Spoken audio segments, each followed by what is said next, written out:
nggak bisa on-cam karena ada kendala di jaringan dan HP aku juga. Dan di sini aku Rani Sangat Fadila dari tim Kakak Leader by Agent Info akan menjelaskan tentang apa sih Agent Info itu. Kita bisa di next.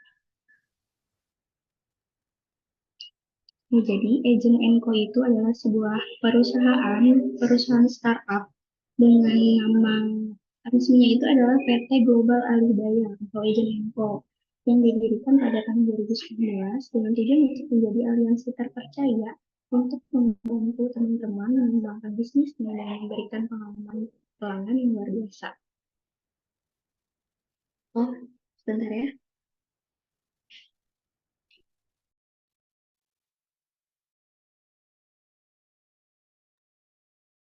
Sekarang udah jelas belum? Oke, sedikit kecil Kak, tapi lebih jelas dari yang tadi.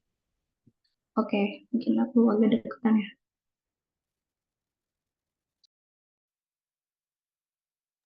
Nah, jadi permasalahan apa aja sih yang sekarang di Indonesia ada di terutama di bidang industri gitu yang menjadi permasalahannya itu adalah kualitas pekerja yang relatif rendah, kemudian jumlah tenaga kerja yang banyak, kemudian gajinya yang rendah dan pertumbuhan lapangan kerja yang lambat dan biaya untuk mengasah skill dan skillnya yang tinggi. Nah, dari permasalahan tersebut, Agent Enco itu hadir untuk memberikan solusi ini. Jadi dalam bantuan program Transact by Agent Enco. Jadi Transact by Agent Enco ini merupakan platform free online berbasis mobile apps yang gratis yang isinya itu pelatihan. Oh Kak, suaranya kurang jelas.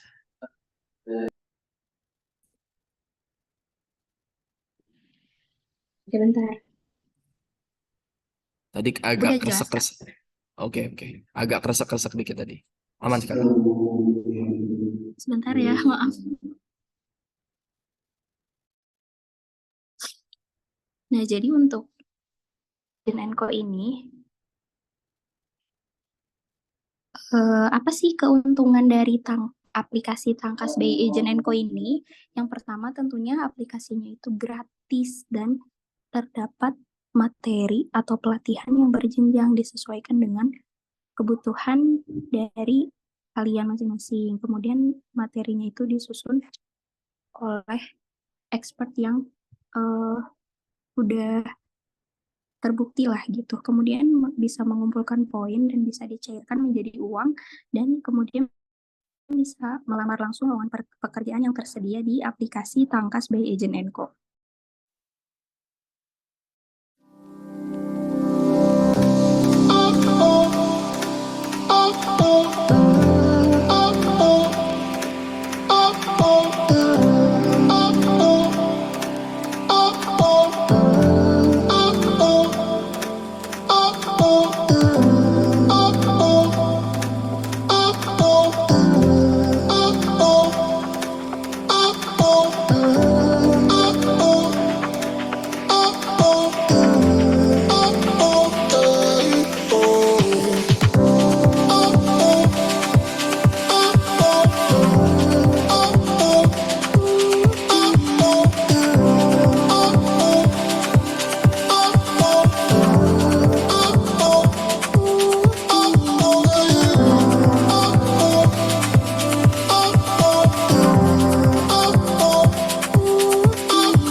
Oke, tadi adalah video sekilas tentang isi dari aplikasi Tangkas by Agent Co. Jadi kalian bisa download di App Store maupun Play Store ya dengan mencari keywordnya itu Tangkas by Agent Co ya teman-teman.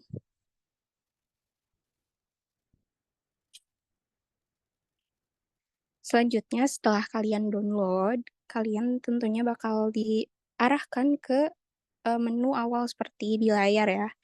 Menu utamanya itu seperti yang di kiri, kemudian klik tombol pilihan menu dan jangan lupa melengkapi profil dari teman-teman masing-masing.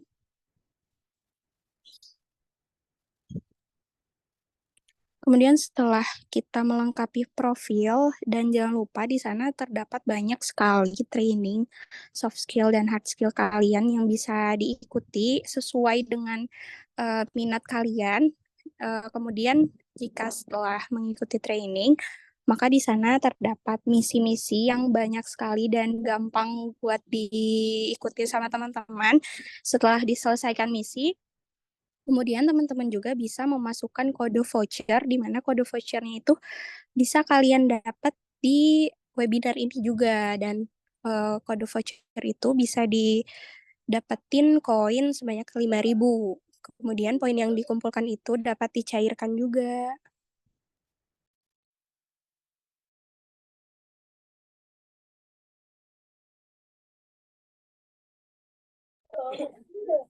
Nah, ini untuk uh, cara-cara untuk mengikuti training dalam aplikasi ada di tombol pilihan menu juga. Di sana banyak sekali training pilihan yang bisa teman-teman pilih sesuai dengan minat kalian.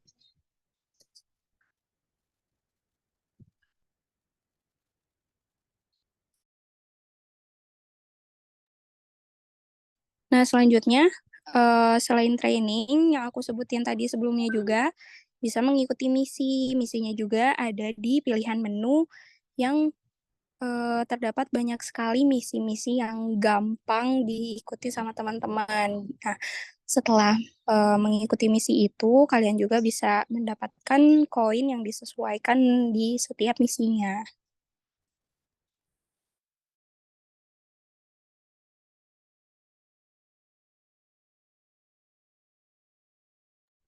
Nah, bagi yang di aplikasinya ada error atau tidak terdapat misi di dalamnya, tenang saja, masih bisa diikuti kok misinya di website misi.agentandco.com. Jadi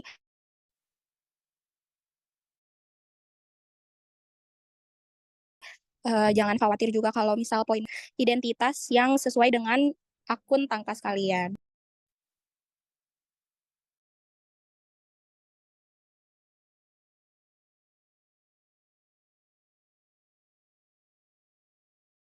Oke, selanjutnya untuk cara mencari lowongan pekerjaan, di situ ada di tombol menu juga. Di sana ada menu cari dan lamar lowongan pekerjaan. Di sana bakal terus update ya teman-teman lowongan pekerjaannya. Barangkali teman-teman ada yang relate requirement-nya, kalian bisa apply di sana ya langsung.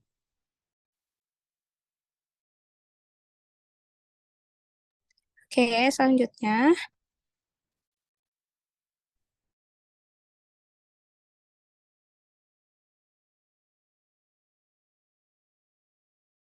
untuk cara pencairan koin sama ada di tombol pilihan menu juga. Di sana ada menu cairkan poin.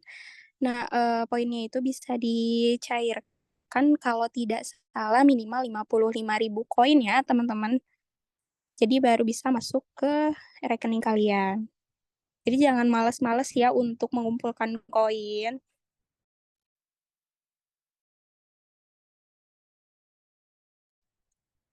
Nah, untuk event-event yang diadakan oleh Agent Co juga akan diupdate nih di aplikasi Tangkas dan biasanya eh, akan ada notifikasi juga. Jadi jangan khawatir kalau misalkan teman-teman ketinggalan untuk mengikuti event dari Agent Co ini. Jadi ada di menu utama, ada di klik pilihan eventnya, lalu kalian bisa langsung daftar aja di sana.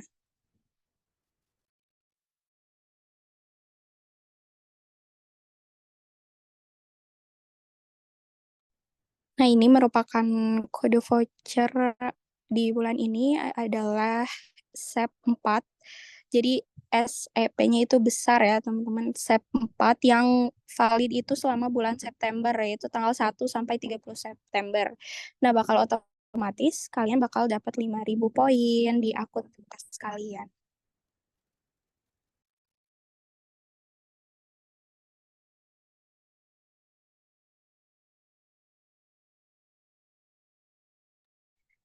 Nah, selain di aplikasi Tangkas, di Telegram juga kita punya grup komunitas yang bisa nge-share tentang webinar yang selanjutnya akan diadakan. Jadi jangan lupa ya teman-teman buat gabung juga di Telegram Agent Co dan di komunitas Tangkas Leader juga, kalian pokoknya langsung cari aja di Telegram kalian bisa langsung ada kok.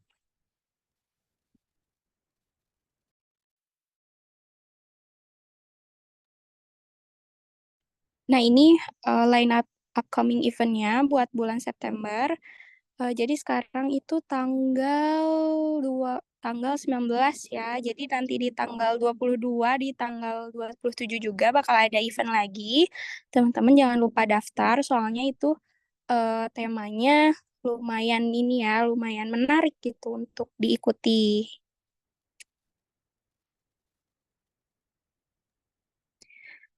Oke, Kak Raffi udah cukup mungkin ya dari aku. Mohon maaf kalau misalkan tadi banyak gangguan eh pas aku ngomong, mohon maaf ya teman-teman juga. Terima kasih Kak Rafli. Oke, terima kasih juga Kak Ranisa atas presentasi tentang aplikasi Tangkasnya. Jangan lupa teman-teman untuk memasukkan kode voucher SEP4 tadi untuk mendapatkan poin 5.000-nya di aplikasi Tangkas.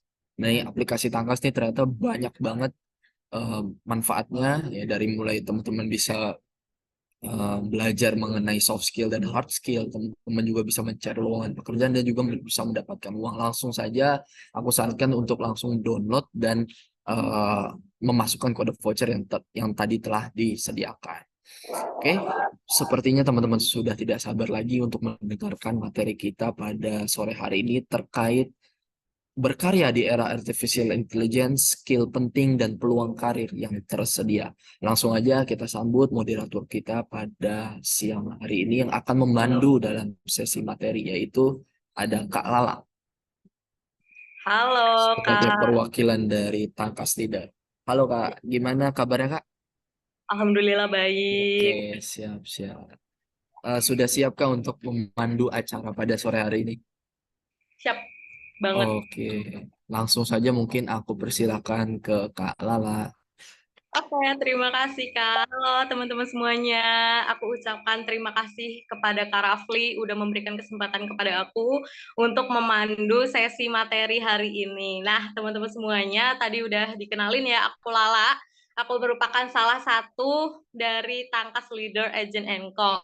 Nah, di sini aku mau nemenin teman-teman untuk mendengarkan materi yang luar biasa nih mengenai berkarya di era artificial intelligence, skill penting dan peluang karir yang tersedia, teman-teman. Nah, sebelum aku spill ya narasumbernya siapa, aku mau teman-teman semuanya nih ada 111 nih, nomor cantik 111. Nah, teman-teman bisa kirim dong emoticon yang mewakilkan perasaan kalian di sore hari ini, biar kita tuh tambah semangat ya. Emoticon di room chat. Ayo, gimana nih perasaan teman-teman? Aku pengen tahu. Hi. Oke, sambil nunggu sampai banyak banget, aku mau spill narasumber kita hari ini. Beliau merupakan EI Prompt Educator. Nah, nama beliau merupakan Kak Sultan Aulia. Nah, widih, ada yang lingkaran, wih ada yang lope-lope juga. Oke, oke, sambil teman-teman kirim ya emotikonnya tuh apa aja nih. Aku mau ngecek Kak Sultannya udah ada di Zoom apa belum nih. Halo Kak Sultan, udah di Zoom Halo belum Lala, ya? Halo. udah. Halo. Oke, gimana Kak kabarnya? Baik, baik, alhamdulillah. Keren, mantap. Mantap tangkas. Ada berapa nih? 108. Iya Oke, nih halo Kak, semuanya. Salam kenal ya. salam kenal juga nih Kak. Bisa dilihat di room chatnya nih Kak, ada yang bintang 5 juga Kak. Lucu banget ya. Mantap. Oke, Emang aku ojol ya bintang 5. Mantap. kan gimana nih? Udah siap belum untuk sharing-sharing kepada kita semua? Siap. Ini materinya juga udah tinggal share screen langsung ada. Oke, mantap. Oke, teman-teman Oke. semuanya. Karena teman-teman udah siap, pematerinya juga udah siap ya. Emotikonnya udah banyak banget nih, bahagia banget aku lihat di room chat teman-teman Oke. semuanya. Siapkan catatan teman-teman untuk mencatat hal-hal penting dari Kak Sultan. Nah, nanti kalau ada pertanyaan bisa diketik dulu di room chat atau nanti bisa raise hand di sesi Q&A. Nah, oke Kak Sultan, waktu dan layar dipersilahkan kepada Kak Sultan. Baik, terima kasih Kak Lala. Oke. Halo semuanya. Nah, selamat sore. Oke, semoga semangat terus ya. Jadi ya, di sore hari ini kita akan berbicara tentang topik yang mungkin sering teman-teman dengar atau teman-teman juga lagi ngikutin gitu ya. Topik tentang artificial intelligence. Dengan subjudulnya yaitu skill penting dan peluang karir yang tersedia. Nah, sekedar pengantar aja gitu. AI kan sekarang udah makin canggih gitu kan, pekerjaan yang tadinya membutuhkan waktu 2 jam, 3 jam gitu, itu jadi bisa dipangkas pekerjaannya jadi jauh lebih cepat dan menghasilkan produktivitas yang tinggi gitu kan. Bayangin kerjaan 5 jam bisa dipangkas jadi cuma sekedar nggak nyampe 1 menit gitu. Nah, makanya problem berikutnya adalah apakah ada gitu ya peluang yang tersedia di era ini.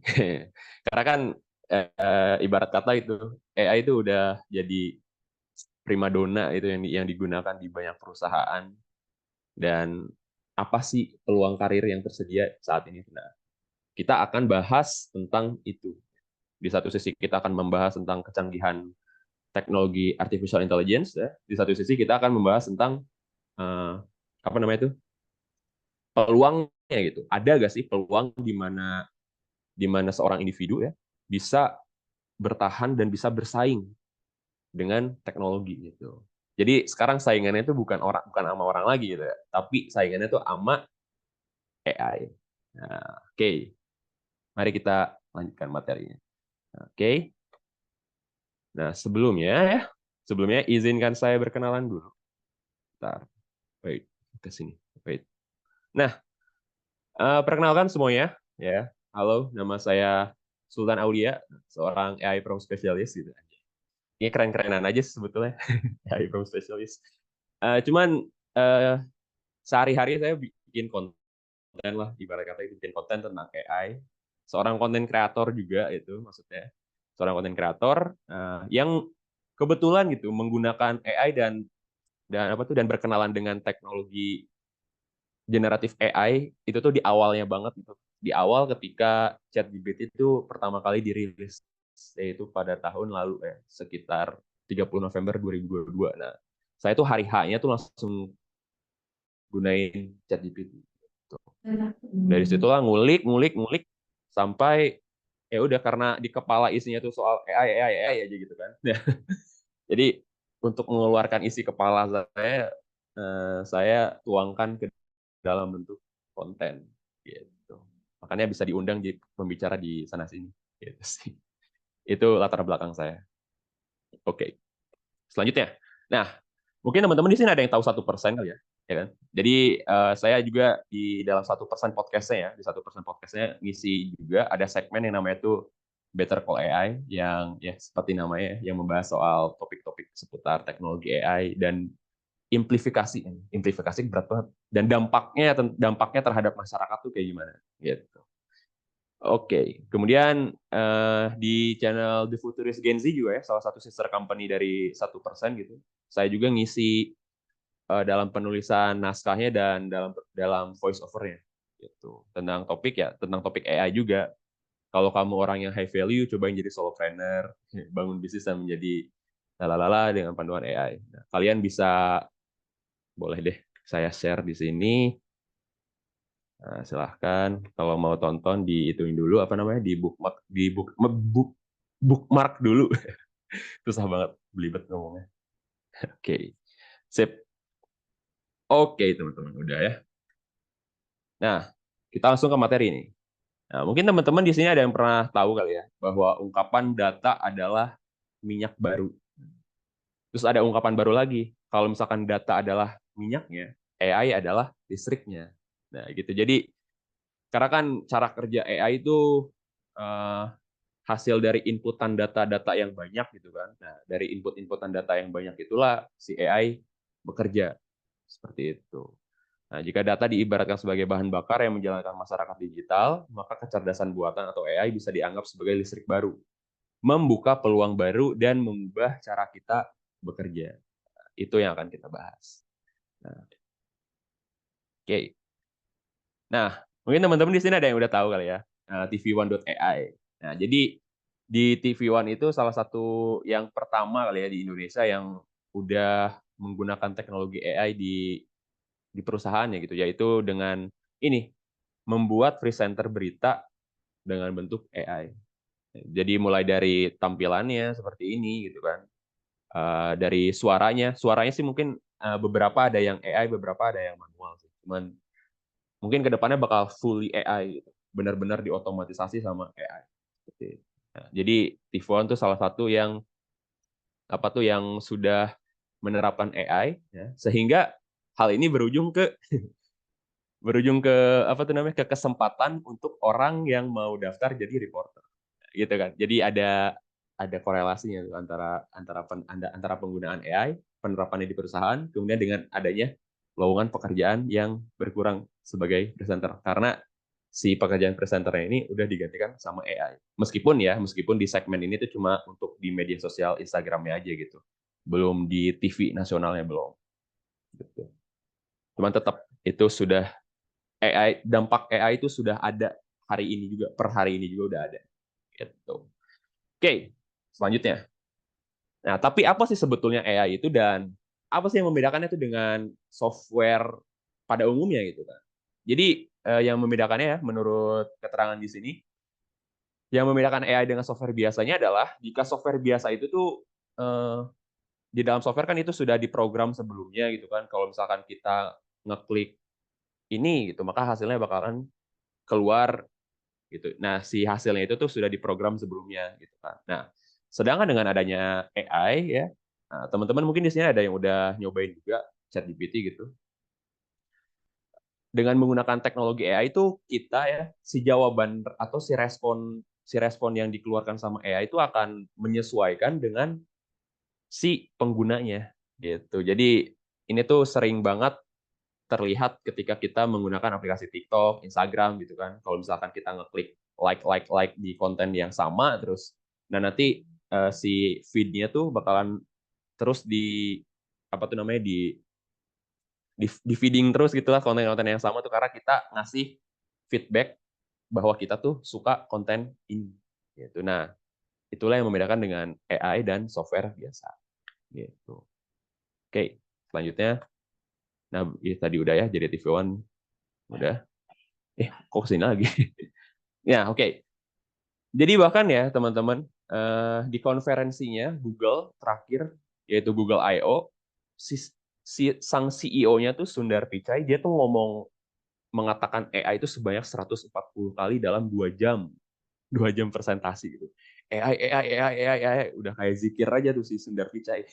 Ngomong 140 kali. Nah, jadi maksudnya tuh gimana? Maksudnya tuh bahkan teknologi atau perusahaan teknologi sekelas Google aja ya, mereka tuh sekarang berfokus kepada teknologi AI gitu. Jadi banyak perusahaan-perusahaan teknologi baik itu di luar negeri ataupun di Indonesia gitu ya, sedang berlomba-lomba membuat inovasi dengan mengintegrasikan teknologi AI ini ke dalam produknya. Seperti itu. Oke. Ya udah, aku balik lagi sini. Nah, bahkan ya Elon Musk juga mengatakan bahwa meskipun AI itu banyak banget kegunaannya, pekerjaan yang tadinya membutuhkan waktu berjam-jam gitu kan, sekarang bisa diselesaikan dengan beberapa menit aja gitu kan. Tapi si Elon Musk itu punya pemikiran yang berbeda gitu. Dia bilang bahwa AI itu tuh lebih berbahaya dibandingkan nuklir. gitu. Jadi mungkin teman-teman di sini ada yang udah pernah nonton Oppenheimer juga kan. Nah, menurut Elon Musk tuh si teknologi AI itu sama halnya dengan teknologi bom nuklir gitu. Jadi harus benar-benar ada regulasi yang jelas agar tidak disalahgunakan gitu. Nah, saya membahas tuh topik-topik seperti itu tuh di podcast saya yang tadi. Jadi mangga banget buat kalau misalkan tertarik nonton. Oke, next ya. Nah, ini contoh dari AI yang udah masuk ke kehidupan sehari-hari kita.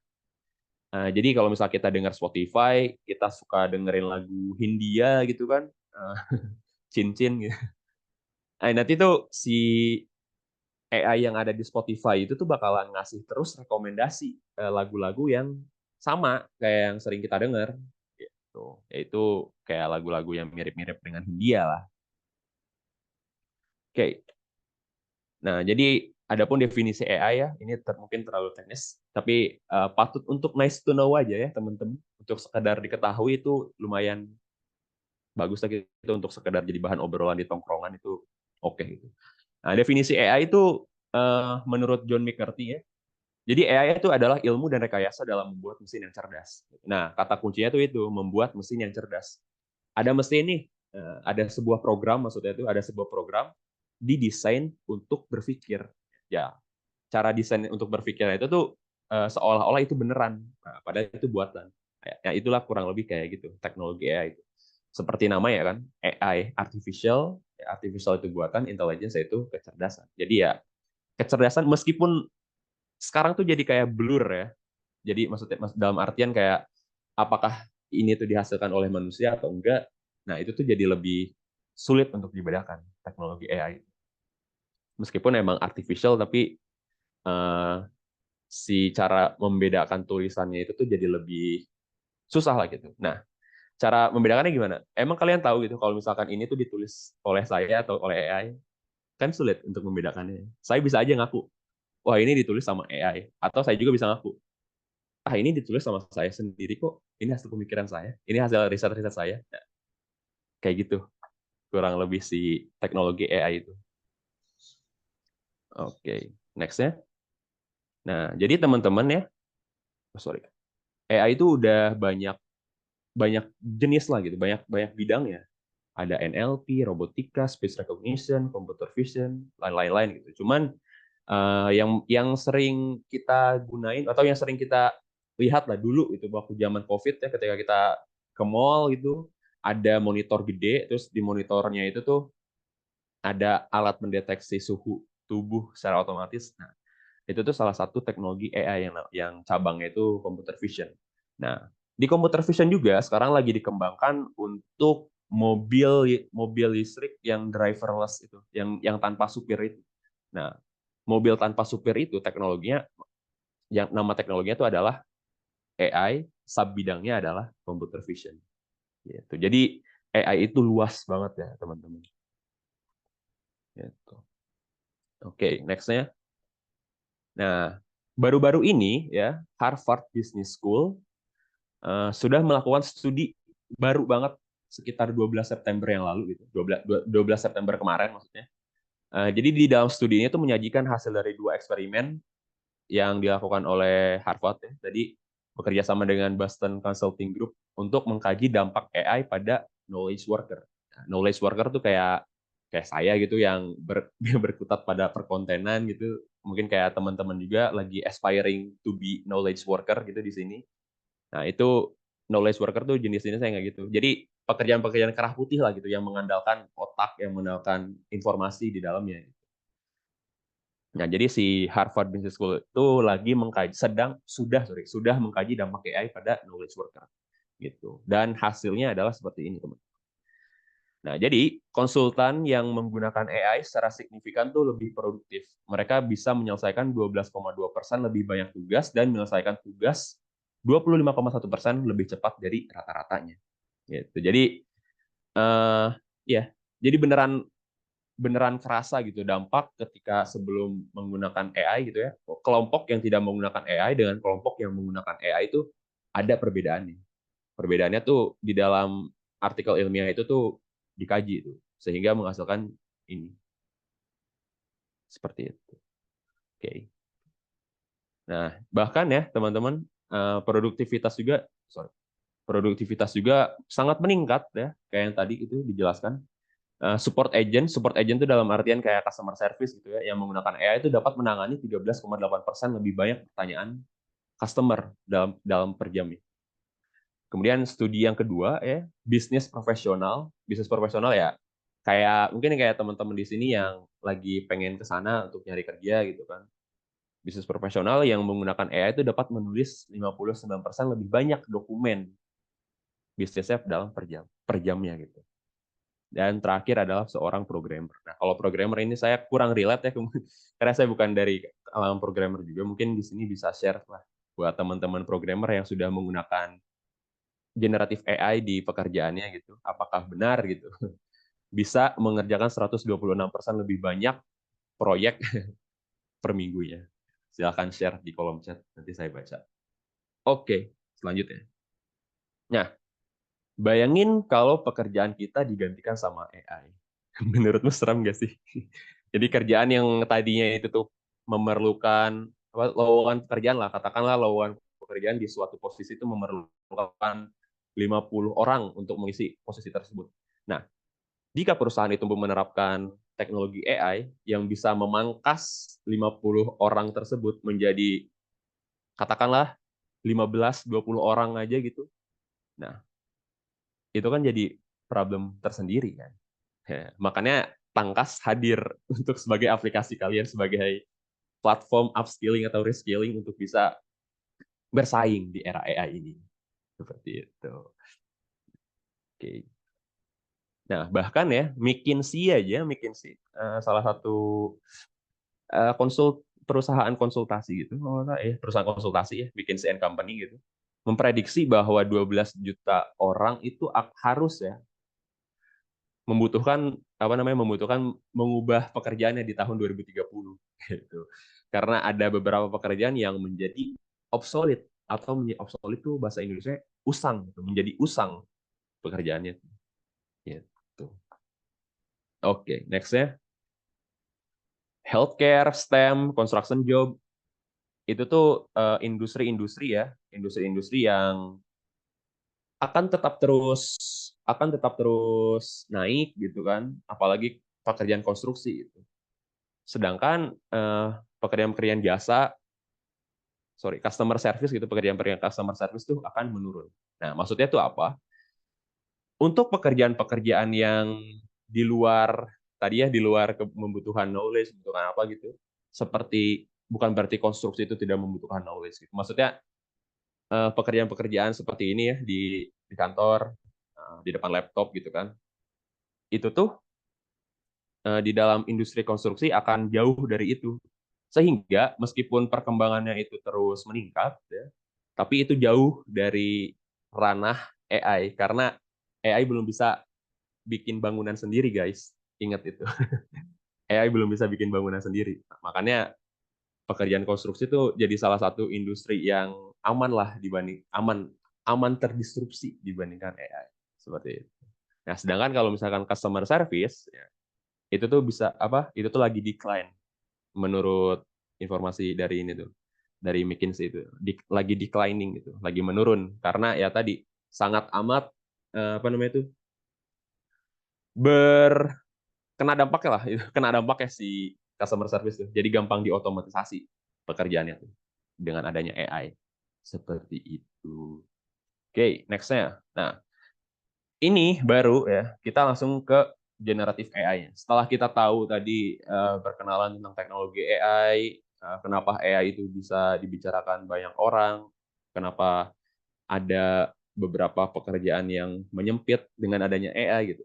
Nah, kita tuh harus tahu gitu, kenapa itu semua bisa terjadi.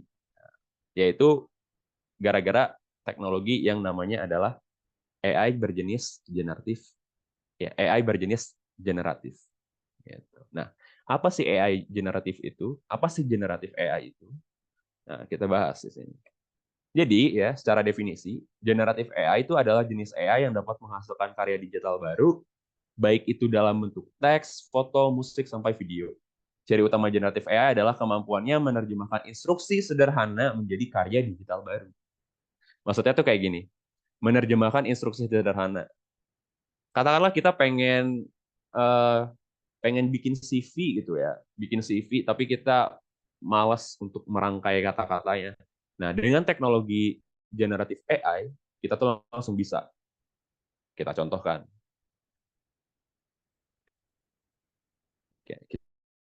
Saya pengen langsung hal yang praktikal gitu, mungkin buat teman-teman di sini yang lagi kesulitan buat nyusun CV atau resumenya gitu kan.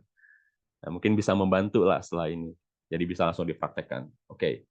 Yang pertama teman-teman tuh pergi ke chat.openai.com ya. Itu tuh salah satu teknologi generatif AI yang tadi saya ceritakan. Gitu. Nah, kemudian untuk teman-teman mungkin di sini ada yang udah pernah nyoba juga sih. Cuman untuk yang belum nyoba seperti ini. Yang pertama gini, tuliskan CV tuliskan CV untuk saya. Oke. Berikut adalah keterangan informasi mengenai diri saya, gitu kan. Misal, apa namanya itu, Oki Ardilariana, itu. Atau salah Oki Aulia, misalkan. Sambung. Oke, Aulia, seorang lulusan dari Universitas, udah saya aja deh, Sultan Aulia itu seorang lulusan dari Universitas Pajajaran, kan. Masuk tahun 2017. Oke. Selama perkuliahan saya aktif di kegiatan UKM ya, unit kegiatan mahasiswa bola basket gitu kan. Oke. Saya menjadi ketuanya gitu misalkan. Oke, sekarang buatkan CV yang menjual terhadap posisi yang akan saya lamar, yaitu sebagai siapa ya? Sebagai manajemen trainee lah gitu, biar umum. Oke. Dan nanti si AI-nya itu langsung nggak menghasilkan gitu. Pendidikan. Nah, kurang lebih kayak gini ya, teman-teman. Nanti kalian bisa langsung kopas di sini dan ya udah. Kalau misalkan belum ada yang bagus itu, kalian bisa langsung melakukan iterasi lah, melakukan perulangan di respon selanjutnya. Seperti itu. Oke. Itu perkenalan tentang generatif AI. Oke. Nah, adapun teman-teman, ternyata generatif AI itu nggak cuma sekedar text to text gitu kan. Tapi ada juga yang namanya itu, ada juga yang namanya itu text to image, text to speech, text to video. Jadi tadi kita udah mencontohkan yang text to text ya, teman-teman. Mengubah instruksi sederhana atau istilahnya tuh kalau di dalam AI, di dalam generatif AI itu namanya prompt, ya. PROMT, prompt gitu. Jadi menerjemahkan prompt itu ke dalam bentuk teks atau kayak tadi, atau kalau misalkan generatif AI jenisnya text to image, menerjemahkan instruksi gambar, menerjemahkan prompt menjadi gambar gitu. Kalau speech menjadi bentuk suara kayak gitu sih. Jadi macam-macam ya generatif AI itu. Nah, oke. Nah, selanjutnya kita kenalan sama ChatGPT kayak tadi ya. Dan apa sih cara kerjanya dan kenapa ini tuh bisa jadi game changer juga buat teman-teman di sini, apalagi buat yang lagi nyari kerja gitu. Kalian bisa memanfaatkan teknologi ini untuk proses kalian dalam pencarian kerja, upskilling bahkan bisa belajar juga. Oke. Nah, apa itu ChatGPT ya? ChatGPT itu adalah sebuah AI chatbot yang menggunakan natural language processing untuk membuat percakapan dan dialog seperti manusia. Nah, model bahasa yang digunakan itu dapat merespon pertanyaan dan menulis beragam konten tulisan seperti artikel, postingan sosial media, essay, email, dan lain-lain. Gitu. Jadi kayak ibaratnya tuh kalau misalnya teman-teman di sini ada yang pernah gunain Simi ya dulu, aplikasi Simi. Nah, ChatGPT itu versi advance-nya dari Simi gitu. Iya sih, jadi kayak gitu. Kalau misalkan SimSim itu kan merespon banyak pertanyaan, tapi jawabannya itu tuh sudah diprogram sebelumnya gitu. Sedangkan kalau misalkan ChatGPT itu sudah diprogram sebelumnya, tapi bukan responnya. Responnya itu tuh berdasarkan dari input kita gitu. Tuh kan pernah kan Alif curhat di sini itu pernah. Ya jadi ChatGPT itu advance lah gitu, apa tingkatan AI chatbot yang advance gitu, dibandingkan dengan SimSim. Gitu karena apa? Karena bisa menghasilkan artikel, bisa membuat postingan sosial media, essay gitu kan, dan lain-lain gitu. Banyak. Oke, nah terus siapa sih pembuat ChatGPT itu? Nah, ChatGPT itu ternyata merupakan produk yang dibuat oleh OpenAI ya, sebuah AI research company yang diluncurkan ke publik pada 30 November 2022. Nah, inilah perkenalan awal kenapa saya jadi kecanduan main ChatGPT itu per hari itu juga, per tanggal ini juga gitu. Dari situ tiap hari saya buka ChatGPT terus biar nambah jam terbang aja gitu. Nah, OpenAI itu didirikan ya oleh sekumpulan tech entrepreneur dan researcher gitu, termasuk Elon Musk dan Sam Altman. Cuman Elon Musk tuh di awal-awal udah cabut duluan dia karena perbedaan visi. Nah, jadi tokoh besar OpenAI itu yaitu Sam Altman per tahun di 2015. Nah, saat ini investor besar OpenAI itu adalah Microsoft. Nah, ngomong-ngomong soal Microsoft gitu kan, di tanggal 26 September nanti ya, teman-teman, Microsoft bakalan merilis produk-produk kayak Word gitu, Word, Excel, PowerPoint gitu. Nah, itu semua bakalan diintegrasikan dengan AI. Gitu. Jadi jadi teman-teman benar-benar udah dimudahkan banget nih dalam menulis dalam hal-hal kepenulisan, dalam hal-hal menganalisa di Excel gitu kan, itu benar-benar sudah dimudahkan dengan adanya teknologi AI itu. Jadi ya sangat amat game changer banget gitu. Karena keputusan Microsoft untuk invest di awal besar-besaran untuk teknologi AI ini. Jadi hasilnya tuh baru dirasakan nanti tanggal 26 September nanti. Jadi benar-benar dirilis semua tuh diintegrasikan produk-produk Word, PowerPoint, Excel completely integrated sama AI. Ya, makanya saya excited banget buat apa namanya buat nungguin tanggal 26 September. Seperti itu. Oke. Kita udah ya. Kalau cara kerja AI itu simpelnya tuh gini ya, cara kerja ChatGPT maksudnya. Cara kerja ChatGPT tuh jadi ChatGPT itu tuh nge-scraping data dari berbagai macam sumber yang ada di internet gitu. Kemudian ibaratnya memasukkan ke dalam kotak. Nah, di dalam kotaknya itu tuh dia olah dengan teknologi namanya itu transformer. Itu agak teknis banget sih, saya juga nggak terlalu paham karena sangat engineering banget gitu. Jadi alasan kenapa ChatGPT itu pintar karena si OpenAI itu nge-scraping data dari berbagai macam sumber yang benar-benar ada di internet kemudian disatu padukan ke dalam kotak kemudian diolah. Simpelnya kayak gitu sih. Oke. Selanjutnya ini adalah use case dari ChatGPT ya. Pembuatan konten-konten yang berbasis teks ya kayak tadi sudah diperagakan juga, membuat CV, resume, cover letter. Nah, ini seru teman-teman. Kita langsung bedah aja. Jadi mungkin teman-teman di sini posisinya lagi sedang melamar kerja kali ya. Kita langsung use case-nya aja. Use case melamar kerja menggunakan ChatGPT, menggunakan AI. Oke. Sal, kita pergi ke LinkedIn ya. Kita pergi ke LinkedIn. Teman-teman bisa connect sama saya, by the way, boleh banget. Nanti saya taruh. Nah, oke.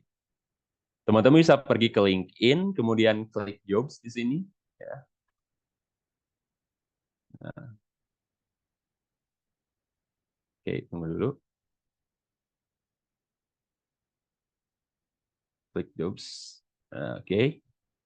Sudah. Wait. Nah, misalkan teman-teman lagi nyari posisi apa nih?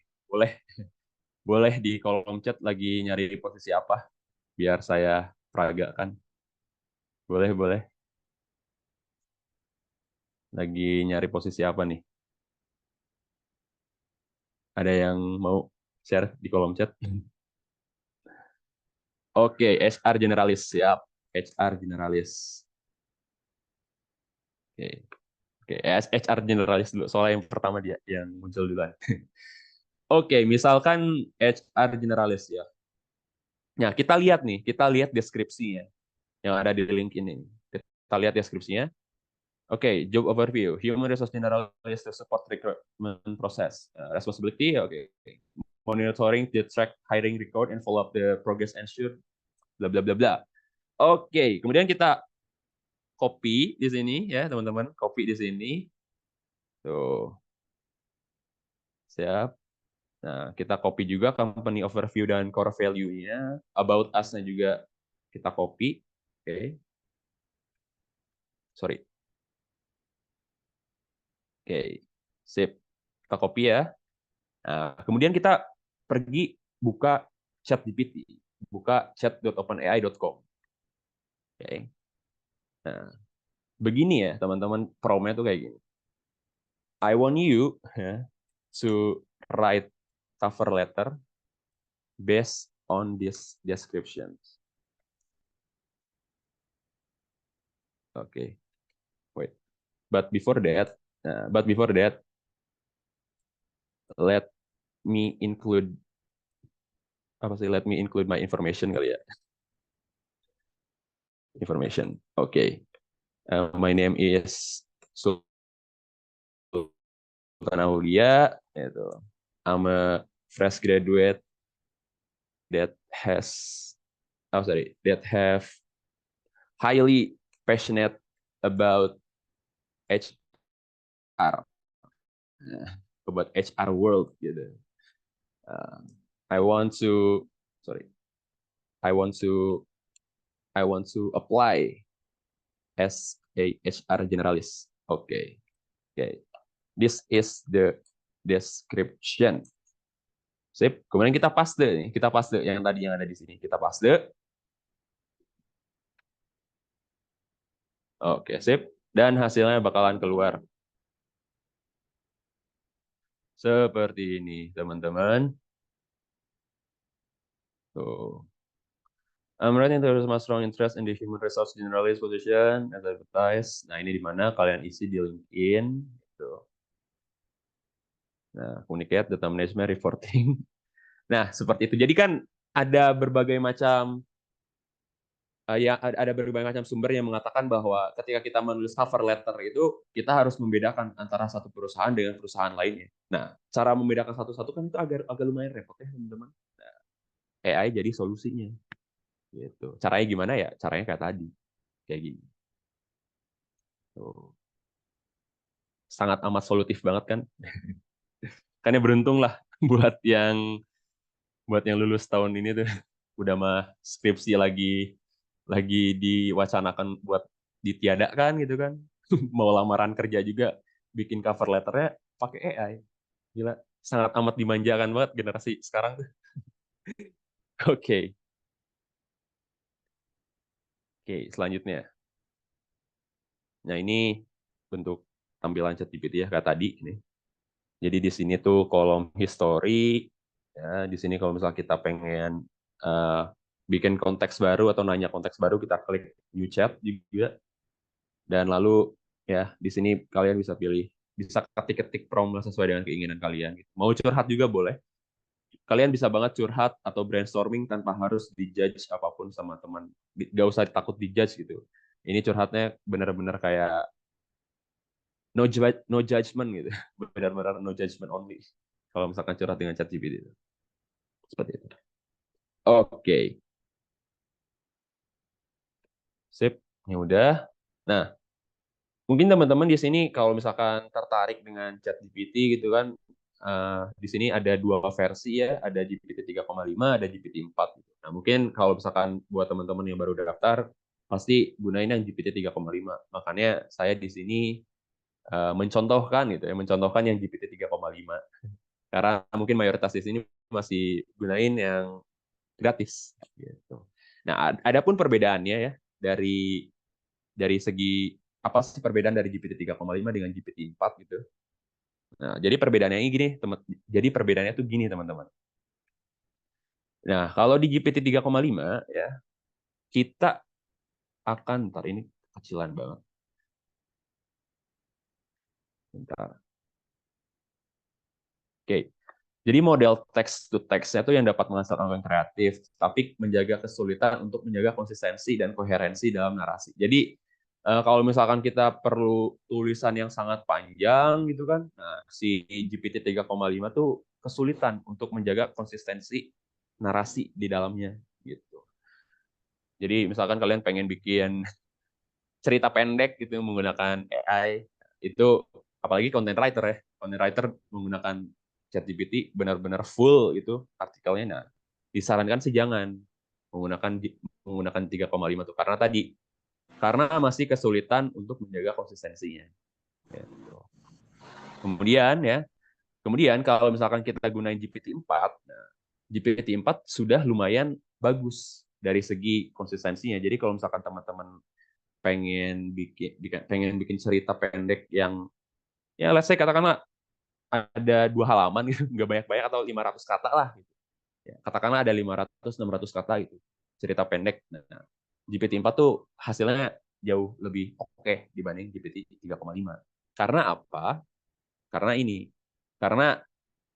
di dalam GPT-4 itu tuh punya parameter yang lebih banyak dibandingkan dengan GPT 3,5. Jadi di GPT 3,5 itu tuh parameternya cuma punya 175 miliar. Maksud dari parameter tuh, ini correct me if I'm wrong juga ya. Maksud dari parameter tuh dalam artian kosakata dan sejenisnya. Jadi ketika kita menggunakan GPT 3,5, kosakatanya tuh cuma sedikit, apalagi menggunakan bahasa Indonesia ya. Karena kan si ChatGPT itu produk dari luar negeri gitu kan, yang full bahasa Inggris. Nah, kalau misalkan kita pengen mengubah gaya bahasa menjadi lebih informal, menjadi lebih Gen Z gitu kan. Nah, si GPT 3,5 tuh akan kesulitan, akan cukup kesulitan karena kosakata yang dia miliki itu sedikit dibandingkan dengan GPT-4. Nah, jadi kalau misalkan kita pengen mengubah bahasa, kalau misalkan kita nulis nih ya, terus ini tulisannya masih kaku, itu masih gen boomer banget itu, masih generasi boomer banget itu tulisannya. Nah, terus kita pengen nih mengubah tulisan yang boomer tersebut jadi lebih Gen Z gitu. Nah, saya sarankan menggunakan GPT-4. Karena apa? Karena tadi kosakatanya tuh jadi kosakata yang dia miliki tuh lebih banyak gitu. Ya, kurang lebih kayak gitu sih perbandingannya. GPT 3,5 dan GPT 4. Gitu. Oke, nah kemudian kita akan membahas tentang risiko dan batasan dari ChatGPT. Ya, karena kan dari tadi kita ngomongin soal, wah ChatGPT bagus, ChatGPT bisa benar-benar jadi game changer gitu kan. Tapi sebetulnya ada juga loh teman-teman, risiko dan batasannya. Nah, apa aja? Gini. Jadi yang pertama itu ya, informasi yang dimiliki sama ChatGPT itu terbatas hanya di tahun 2021. Nah, jadi kalau misalnya kita nyari informasi yang itu apa namanya tuh, yang up to date ya, maksudnya itu yang up to date. Nah, ChatGPT itu gak bakalan bisa karena informasi yang dia miliki itu terbatas hanya di tahun 2021. Gitu. Kemudian ChatGPT juga itu tuh sangat amat kental dengan bias informasi. Maksudnya apa bias informasi itu? Maksudnya tuh gini. Jadi di bulan Januari kemarin ya, ketika baru-baru lah, baru 2 bulan gitu dirilis ChatGPT itu. Ada user yang uji coba teknologi ChatGPT itu yang pada waktu itu masih baru-baru gitu. Uji coba untuk menulis gitu ya, kayak gini prompt tuh. Tuliskan puisi yang memuji Joe Biden. Nah, si GPT 3,5 pada waktu itu dia langsung menghasilkan puisi yang kayak gini. Yang langsung lah gitu tanpa adanya basa-basi. Nah, kemudian ya si user yang tadi yang lagi uji coba itu dia itu langsung menguji coba untuk menulis puisi yang bagus-bagus, yang baik-baik tentang Donald Trump. Nah, kayak gini contohnya. tulis puisi yang bagus tentang Donald Trump. Nah, kalau sekarang udah ada setelah diprotes dia udah ada. Cuman pada waktu itu di bulan Januari kemarin, ChatGPT itu tuh gak mau membuat respon menuliskan puisi tentang yang bagus-bagus soal Donald Trump. Nah, makanya itu jadi satu bentuk kekurangan dari ChatGPT karena kental dengan bias informasi. Seperti itu. Kan harusnya teknologi itu kan benar-benar dibuat untuk netral gitu kan, tanpa memihak sana sini gitu. Tapi ternyata nggak bisa. ChatGPT itu belum sepenuhnya netral. Jadi ada beberapa agenda yang ya itulah intinya nggak bisa 100% netral lah gitu. Kalau misalkan ChatGPT. Makanya sekarang perkembangan AI itu lagi digodok untuk membuat teknologi di mana di dalamnya itu tuh benar-benar menjaga netralitas gitu biar gak memihak pihak satu dengan pihak dua gitu. Jadi benar-benar netral. Nah, itu tuh lagi dikembangkan sama jagoan-jagoan AI di luar sana.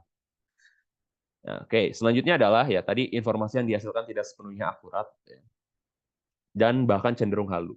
Jadi mungkin di sini teman-teman lagi skripsian gitu kan. Nah, kalau misalkan nyari sumber-sumber referensi di sini tuh saya sarankan jangan karena ChatGPT itu tuh sangat amat halu gitu, sering banget rentan akan kehaluan. Maksudnya rentan akan kehaluan tuh gimana? Misalkan gini.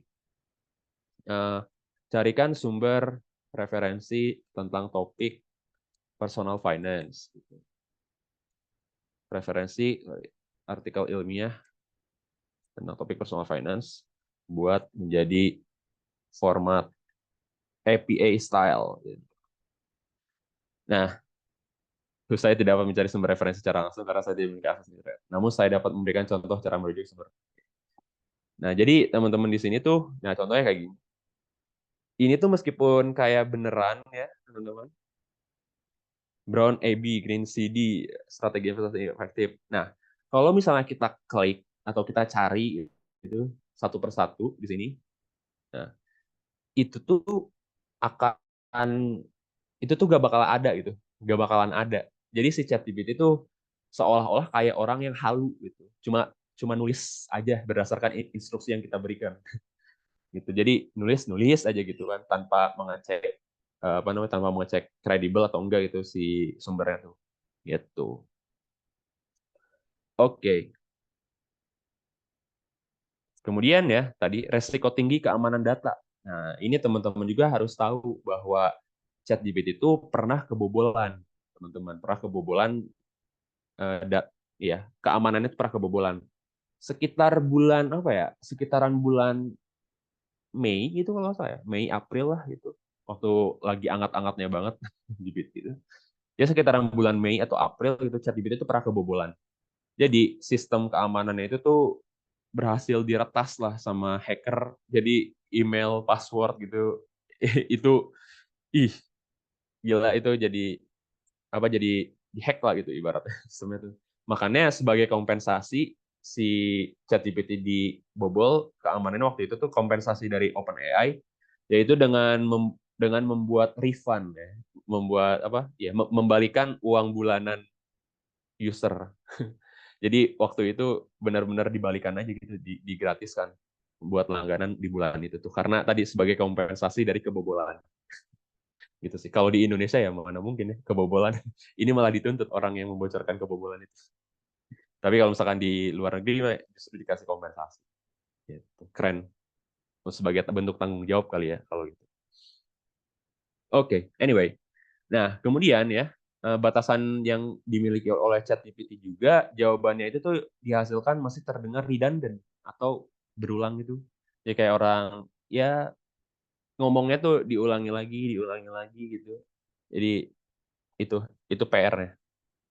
Nah, selanjutnya tidak connect ke internet, ya jelas tadi. Jadi kita gunain tools AI lain, jadi ada tools AI juga yang bisa connect ke internet, namanya itu Bing Chat, Google Bard, itu udah connect ke internet. Tapi spesifiknya ke ChatGPT itu dia nggak connect ke internet. Gitu. Kemudian ya selanjutnya tadi ya tidak disarankan untuk mencari sumber referensi ilmiah. Kemudian selanjutnya adalah misinformasi. Nah, adapun ya use case yang beneran saya kebantu banget dengan adanya ChatGPT itu tuh atau dengan adanya generative AI di luar sana, yaitu kemampuannya untuk merangkai kata, nah, teman-teman. Jadi kita ada ide nih, tapi kita stuck di penulisan kalimat pertamanya. Nah, dengan menggunakan teknologi AI kayak ChatGPT tadi gitu, kita tuh tinggal tulis aja gitu idenya, kemudian si si AI-nya tuh bakalan membantu kita menuliskan draft awalnya atau tulisan awalnya untuk kemudian kita lanjutkan. Gitu. Nah itu sangat amat terbantu. Gitu. Oke, itu pembahasan tentang ChatGPT kita beres di sana. Nah, kemudian ya kita masuk ke inti pembahasan dari dari apakah ada peluang itu dalam berkarir di era AI itu. Jadi kita masuk ke pembahasan yang ini ya. Apakah beneran ada peluang ya teman-teman untuk bisa stand out dalam berkarya di era AI? Di era di mana semua orang bisa mengakses teknologi AI dan mempermudah kehidupan mereka, mempermudah produktivitas mereka. Bahkan bukan cuma mempermudah individu aja, bahkan mempermudah perusahaan gitu karena bisa memotong karyawan, memotong labor cost ya maksudnya itu labor cost tuh. Jadi harga yang dimiliki untuk membiayai satu karyawan tuh gitu bisa dipotong lah gitu. Jadi misal satu posisi tadi ya udah dijelasin satu posisi butuh 20 orang, tapi dengan adanya AI si satu posisi ini tuh bisa dipangkas jadi cuma 5 orang aja. Nah, nah bayangin teman-teman, tiap tahun banyak banget fresh graduate yang baru lulus ya, yang yang bersaing satu sama lain untuk mengisi satu tempat di perusahaan, satu posisi di perusahaan. Nah, apalagi dengan adanya teknologi gitu. Kita gak cuma saingan dengan dengan fresh graduate di kampus mana gitu, tapi kita beneran sekarang saingannya tuh nggak cuma dengan orang aja, tapi dengan AI. Nah, kita akan bahas tentang cara praktikal untuk bisa stand out dalam berkarir di era AI itu seperti apa. Nah, ini karena saya juga baru lulus tahun ini di bulan Mei kemarin gitu. Ini yang saya praktekkan teman-teman. Nah, adapun ilustrasi yang nanti bakalan saya gunain juga itu dari The Walk Salaryman. Kalian bisa cari di Instagram, X, atau manapun itulah. Karena bagus banget si kontennya. Jadi kita akan bahas cara praktikal untuk bisa stand out dalam berkarir di era AI. Oke, siap? Oke, selanjutnya, next. Nah, yang pertama di sini dulu ya. Teman-teman di sini mungkin sering gitu lah, jadi kegiatan melihat portal-portal pekerjaan atau infoloker tuh mungkin sering jadi udah jadi sehari-hari kita lah gitu, untuk jadi sehari-hari teman-teman. Dan itu pun pernah saya rasakan ya, di tahun ini waktu Januari kemarin, waktu lagi siap-siap mau lulus gitu. Nah, cuman kita mikir gitu, yang melakukan itu tuh banyak banget, ada ribuan orang di Indonesia yang melakukan hal sama, melihat job portal yang sama, menggunakan aplikasi yang sama, itu kan. Itu banyak orang yang melakukan hal yang sama. Mengirim resume ke berbagai macam company yang menawarkan lowongan pekerjaan gitu, dan lain-lain sebagainya. Dan kita bersaing dengan beribu-ribu kandidat gitu. Oke. Nah, selanjutnya teman-teman,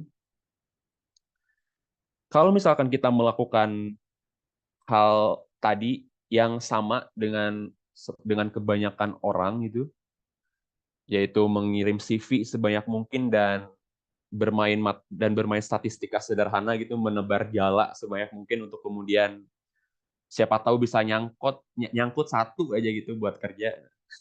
perbanyak nyebar CV, siapa tahu nyangkut gitu. Itu mungkin strategi yang bagus gitu, mungkin strategi yang efektif gitu. Nah, cuman ya teman-teman, yang saya terapkan waktu mencari pekerjaan gitu, yaitu ini. saya memiliki online presence, memiliki keberadaan online. Sederhananya itu saya ngonten, yaitu personal branding ya.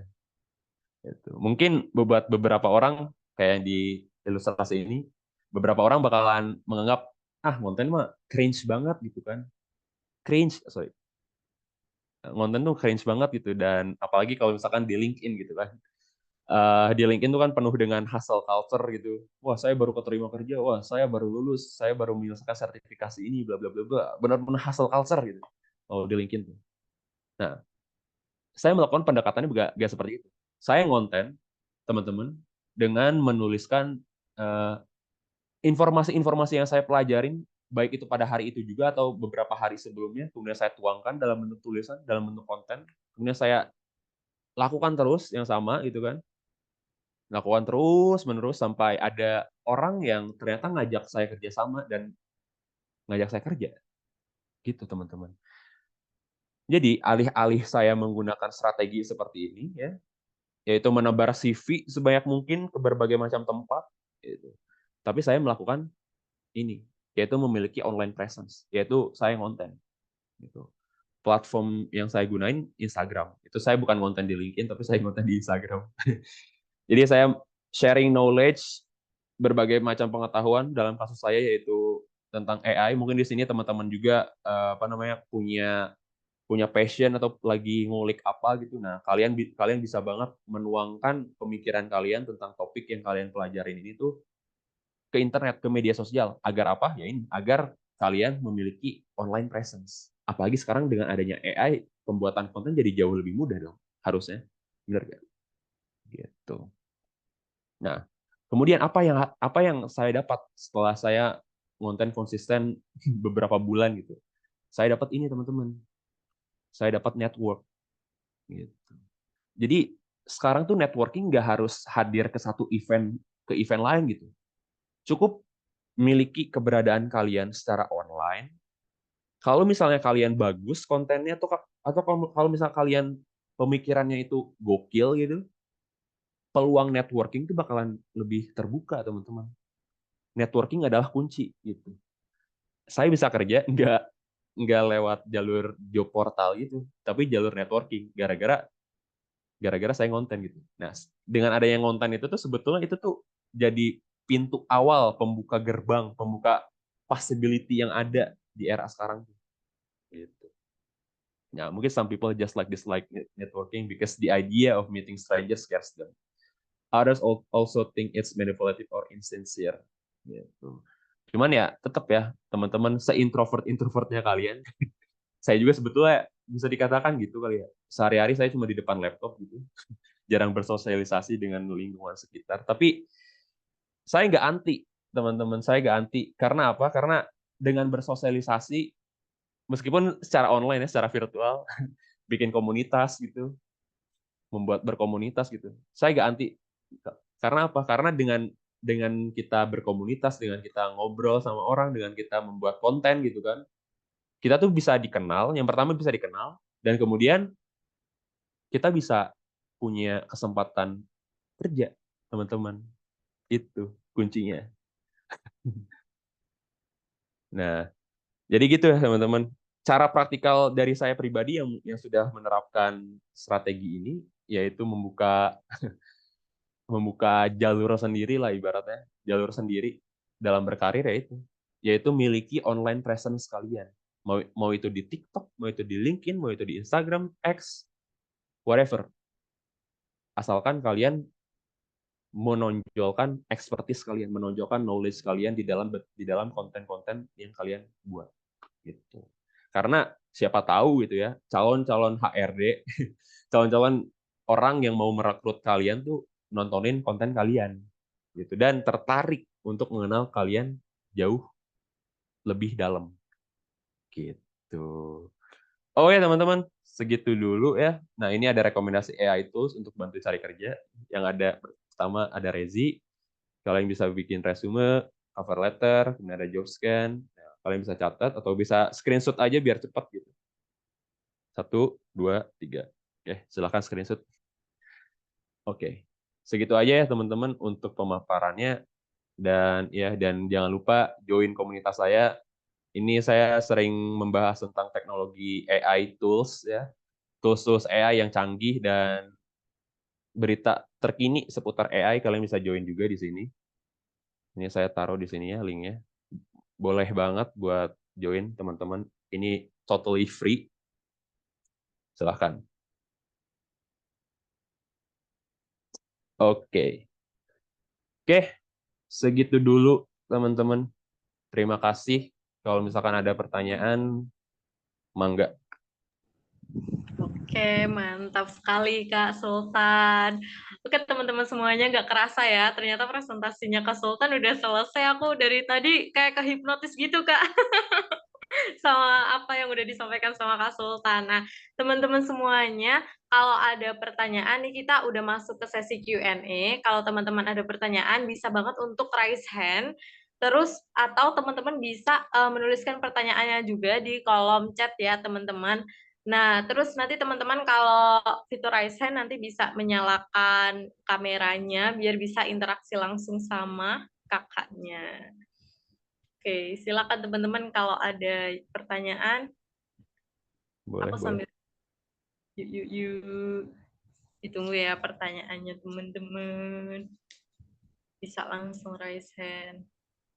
Oh ya Kak, tadi itu kan kita bahas sambil nunggu nih ya, sambil nunggu teman-teman ada pertanyaan. Tadi kan ada lewat chat GPT itu ya Kak ya. Nah Iya. itu tuh bisa bikin cover letter. Nah itu kan kalau cover letter chat GPT itu kan yang akses kan nggak cuma satu doang kan. Nah itu Mm-mm. nanti untuk penulisannya itu bakalan sama nggak sih Kak? Beda-beda.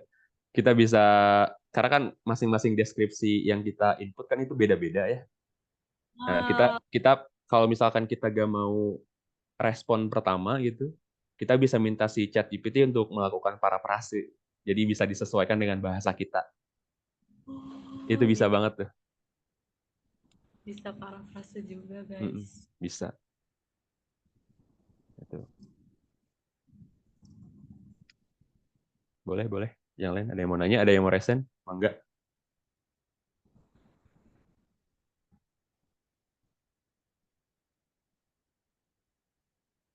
Oke.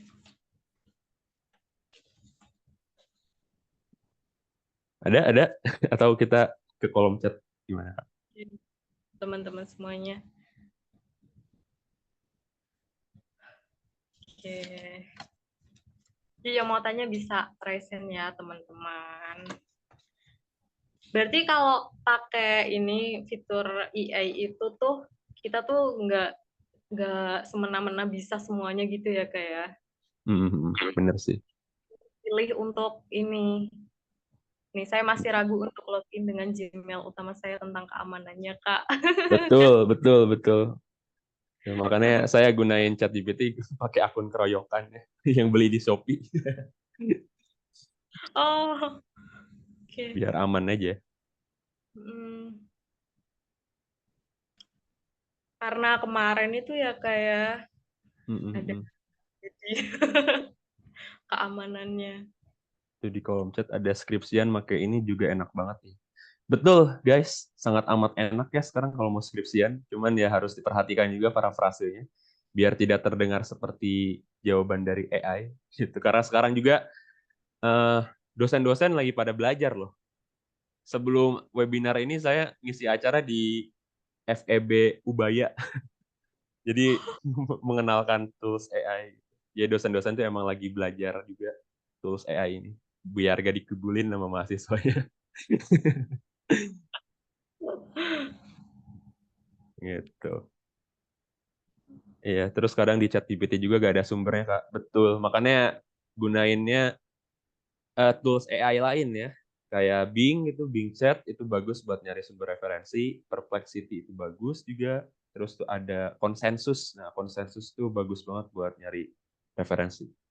Gitu. Jadi berbagai macam AI tools di luar sana lah banyak banget. Nah, kalian bisa ngulik tuh di komunitas. Jadi di komunitas saya.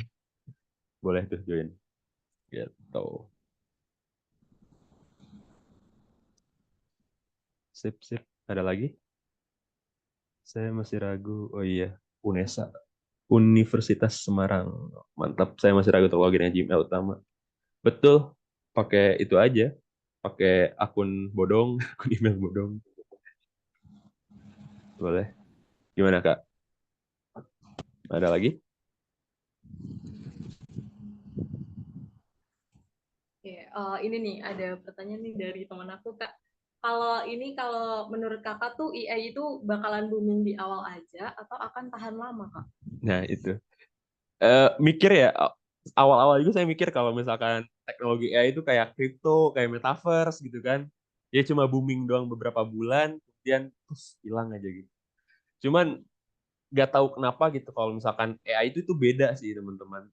Kalau misalkan metaverse, kripto kan itu tuh bagus secara konsep, tapi belum diterapkan secara massal.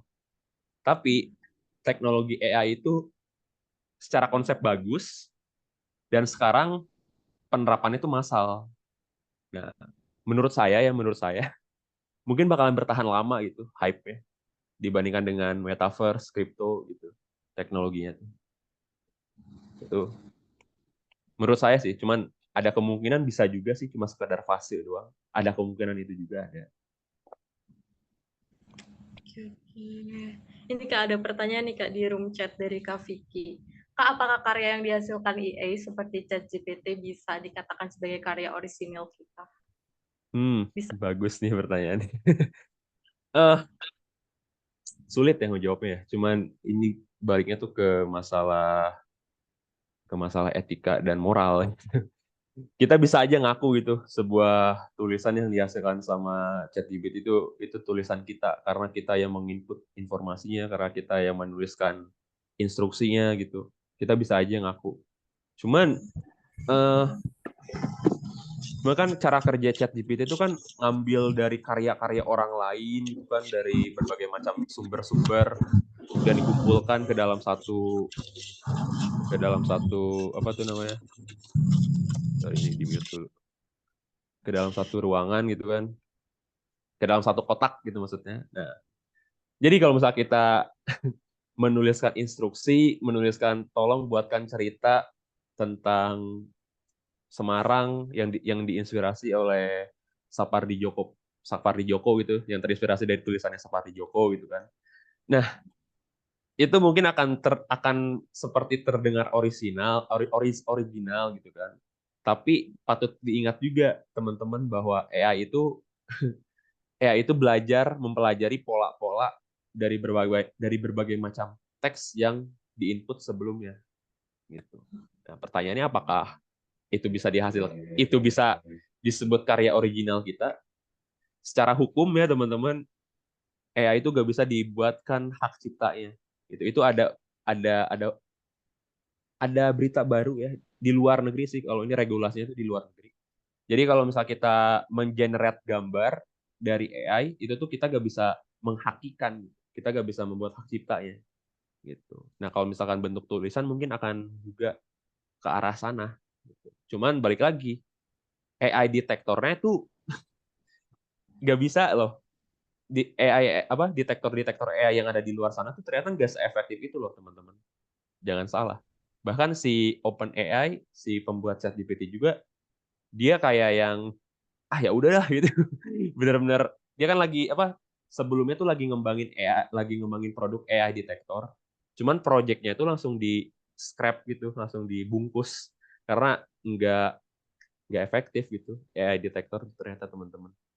Nah makanya kedepannya mungkin teknologi AI itu akan membuat semacam watermark yang nggak terlihat dari kacamata, yang nggak terlihat dengan mata itu dan mata telanjang, tapi ada teknologi khusus yang membuat watermark itu tuh itu terlihat bahwa itu tuh gambar AI setelah dimasukkan program pendeteksi watermarknya itu. Nah mungkin itu kali ya teman-teman ke depannya tuh. Itu lagi dikumpulin loh si Elon Musk, Sam Altman, Bill Gates, CEO-nya Microsoft, CEO-nya Google untuk ngomongin soal regulasi itu. Regulasi soal penghasil karya dari AI. Seperti itu Tapi mungkin. itu Semoga bisa menjawab. jadi kelebihan sama kekurangan ya kayak kalau misal ada watermark gitu. Soalnya kalau misal ada watermark tuh sama aja kita nggak pakai AI kan. sama aja kita. Betul, betul. Makanya lagi diperdebatkan banget sih sebetulnya. Oke. Ada pertanyaan lagi nih Kak dari Kak Widiananto. Mungkin Kak AI nanti bisa menjadi ke arah film berjudul The Creator. Pernah lihat Oh, iklannya? iya, Bang? iya. Dikirimin Bapak tuh kemarin di WA buat nonton trailernya. Bisa sih, nggak tahu ya, nggak tahu. Cuma 100 tahun lagi kali ya, 100 tahun, 200 tahun lagi, siapa yang tahu gitu. Mungkin bisa aja ke arah sana. Tapi untuk waktu terdekat sih mungkin enggak ya. Hmm. Terus ada tanya lagi nih Kak Zulfah, menurut Kakak di masa depan 5-10 tahun lagi, ada bayangan nggak AI akan berkembang secanggih apa dan sedekat apa dengan seluruh lapisan masyarakat? Oh iya, saya kebetulan itu lagi kemarin tuh ngisi voice over yang membahas soal ini kayak gambaran 5 tahun atau 10 tahun lagi ketika AI itu udah diintegrasikan dengan kehidupan masyarakat. Nah, jadi di dalam skripnya itu tuh ditulis bahwa ketika kita bangun tidur, kita disapa bukan bukan nama pacar, tapi sama AI gitu. Selamat pagi, bla bla bla bla gitu. Kalau misalkan kalian nonton Blade Runner, nah kayak gitu tuh kurang lebih gambarannya. Jadi bangun pagi disapa sama AI, kemudian si AI-nya itu karena AI itu berbasiskan dengan data ya, mempelajari data-data. Jadi sebagai manusia kita pun mengeluarkan data ya.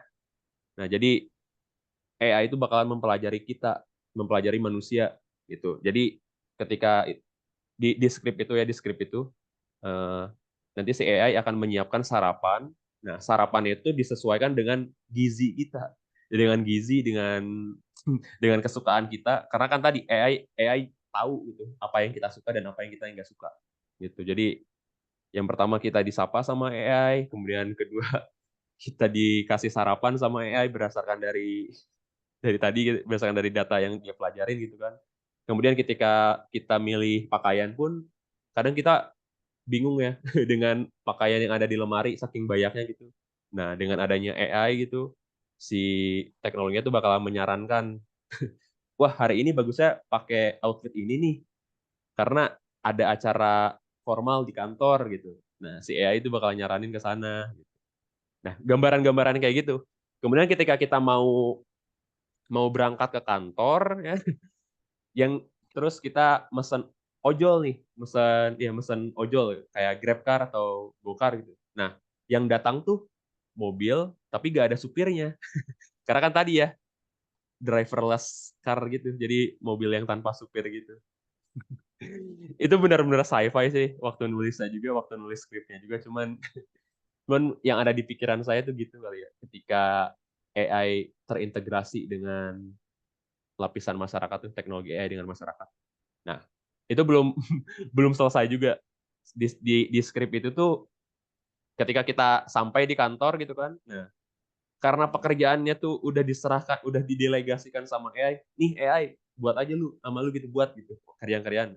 Nah, si orang-orang kantor tuh jadi lebih fokus terhadap hal-hal yang strategis. Jadi kayak fokus terhadap strategi marketingnya, strategi apa, pokoknya yang hal-hal yang abstrak lah gitu, pemikiran-pemikiran yang abstrak gitu.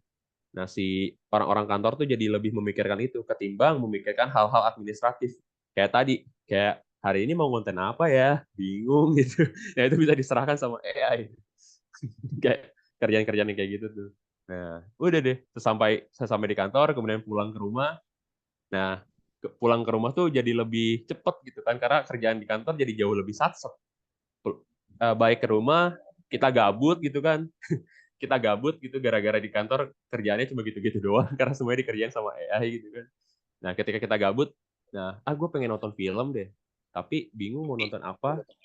Nah, si AI bakalan nyaranin ini film yang sesuai dengan mood kamu. Nah, kayak gitu pokoknya. Kurang lebih kalian bisa tonton di channel yang tadi saya share gitu. Kayak gitu kurang lebih gambaran AI di 5 tahun sampai 10 tahun mendatang. Menurut saya itu sebagai penulis skrip. Atau bahkan bisa lebih canggih lagi ya Kak ya. Atau bisa lebih canggih lagi. Gitu. Oke, teman-teman semuanya. Nggak kerasa udah jam 16.31, teman-teman. Oke, mungkin di sini ada banyak banget nih Kak pertanyaannya, tapi ternyata waktunya udah habis nih teman-teman. Nah, karena tadi udah jadi pertanyaan terakhir, nah itu masih ada pertanyaan-pertanyaan, bisa move ke sosial media kakak ya kak ya? Betul, di Buat komunitas bisa tanya. Japri juga bisa banget asli. Japri aja, gak usah sungkan.